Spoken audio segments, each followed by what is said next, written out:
The Jags go to their home away from home over the Atlantic to London. You guys have been there every year. This is your second year going personally. The Eagles have never been there. Is that an advantage for you guys, schedule, travel-wise?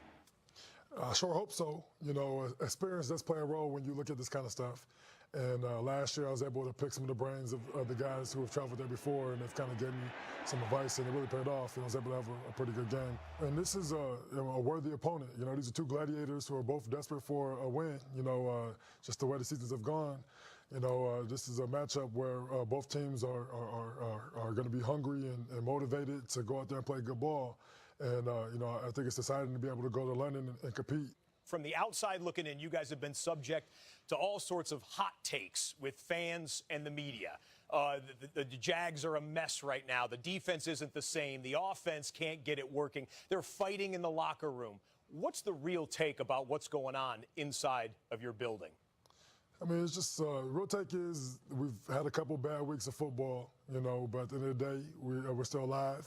Opportunities are right there in front of us. You know, it's another opportunity to, you know, regroup, get back to the basics, and play some good football. You know, we're definitely still together, tight-knit group. You know, at the end of the day, this is a child's game. We got to enjoy ourselves and go out there and just get one win. How confident are you that you're going to get the play that you need at quarterback? Very much. You know, I look into his eyes and I see a competitor. You know, and nobody's tougher on himself than Blake. You know, he loves the game. He wants to do well. You know, and he understands.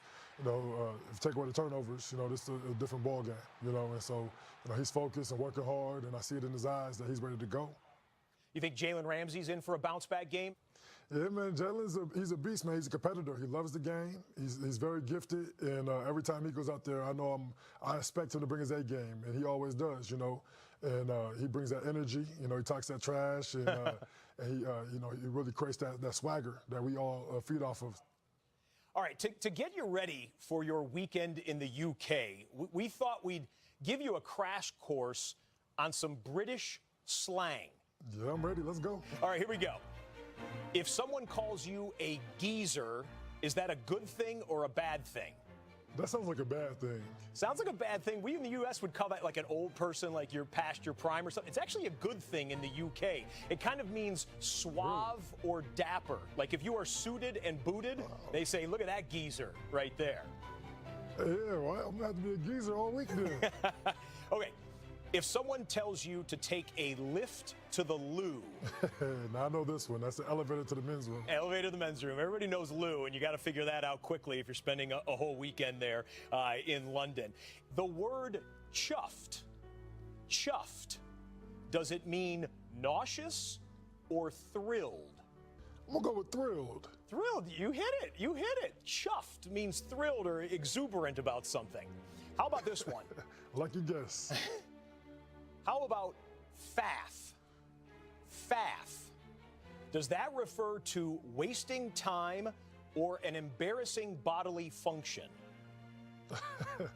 I'm going to go with wasting time. It is. Wasting time indeed. So I'll tell you what, Calais, don't faff around with us anymore. You and the rest of the geezers go out and get a win so that Duval can be chuffed once again. Yes, sir. I like your lingo. And you will see Calais Campbell and the Jags taking on the Philadelphia Eagles live from Wembley Stadium Sunday morning, 9:30 a.m. Eastern time, right here on NFL Network. Pre-game coverage starts at 7 a.m. Eastern. You know who you won't see in that one is A.J. Boye. The Jags corner was ruled out today with a calf injury that he suffered yesterday in practice. According to the team, he is not traveling with them tonight, nor is Tyler Patman, another corner. So that position taking a major depth hit this week. Don't know if Rob Gronkowski will play this week, but he did take a step in the right direction today, limited at practice after missing Sunday's game with a back injury. Sony Michel, who left that game early with a knee injury, did not practice. He's got till Monday, though, as does this guy, LaShawn McCoy, still in the concussion protocol, but advancing through it, limited at practice today. Also limited for the second straight day, Cam Newton in Carolina, though Ron Rivera says there is no doubt that he will play on Sunday. Doesn't sound like Khalil Mack is in danger of missing the Bears game, but he has missed both practices this week.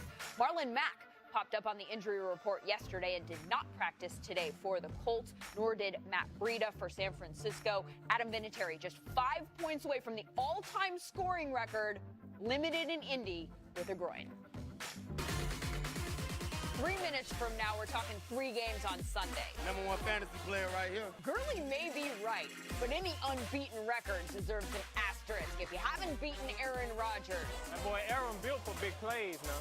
Game 1, Packers-Rams. Game 2, Broncos-Chiefs. Miller, Mahomes, the sequel. Batman's left-handed. And Game 3, well, there are matchups and then there are rematchups. Unbelievable! Saints fans, the quickest way to erase this memory is to create a new one. How that's done is still to come on NFL.